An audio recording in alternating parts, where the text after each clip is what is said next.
স্বাগত জানাচ্ছি আপনাদের আজকের এই ব্যতিক্রমী আয়োজনে। আমরা অবস্থান করছি দেশের অন্যতম শিল্প প্রতিষ্ঠান ওয়ালটনে, যেখানে প্রযুক্তি আর উদ্ভাবনের মেলবন্ধনে তৈরি হচ্ছে এক নতুন অধ্যায়। বিদ্যুৎ আমাদের দৈনিক জীবনের সবচাইতে প্রয়োজনীয় উপাদান, কিন্তু এই বিদ্যুতের উৎস যদি হয় প্রকৃতির কাছ থেকেই, তাও আবার পরিবেশের কোনো ক্ষতি ছাড়াই, তাহলে কেমন হয় বলুন তো? বন্ধুরা, আমরা তো দিন দেখছি বাড়ির ছাদে, রাস্তার পাশে কিংবা খোলা মাঠে সৌর প্যানেল, কিন্তু আজ আমরা দেখতে পাচ্ছি এক ভিন্ন দৃশ্য।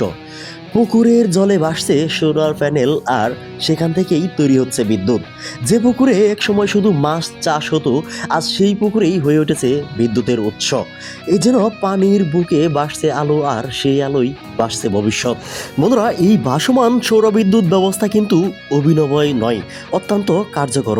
এখানে বিশেষ ভাসমান প্ল্যাটফর্মের উপর বসানো হয় সোলার প্যানেল।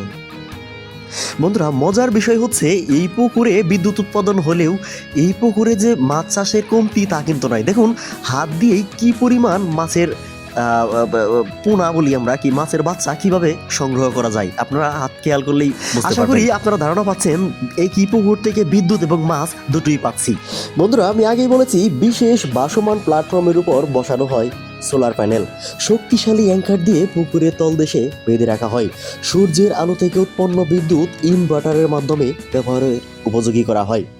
আরেকটি মজার বিষয় হলো, পানির উপর থাকার কারণে প্যানেলগুলো তুলনামূলক ঠান্ডা থাকে, ফলে উৎপাদন ক্ষমতা বেড়ে যায়।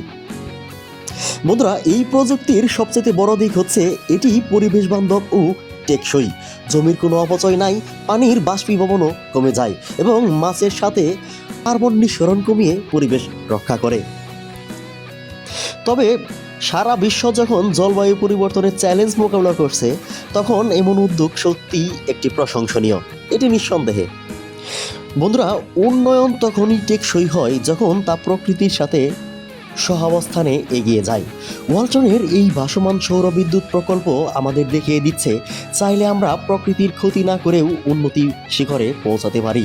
হয়তো একদিন বাংলাদেশের প্রতিটি পুকুর, প্রতিটি জলাশয় হয়ে উঠবে শক্তির ভাণ্ডার, আর সেই দিন আমাদের এই ছোট্ট দেশটাই হয়ে উঠবে সবুজ শক্তি এক উজ্জ্বল উদাহরণ। সবসাথে বলতেই হয়, ভালো থাকুন, সচেতন থাকুন আর প্রকৃতিকে ভালোবাসুন। অসংখ্য ধন্যবাদ পাশে থাকার জন্য।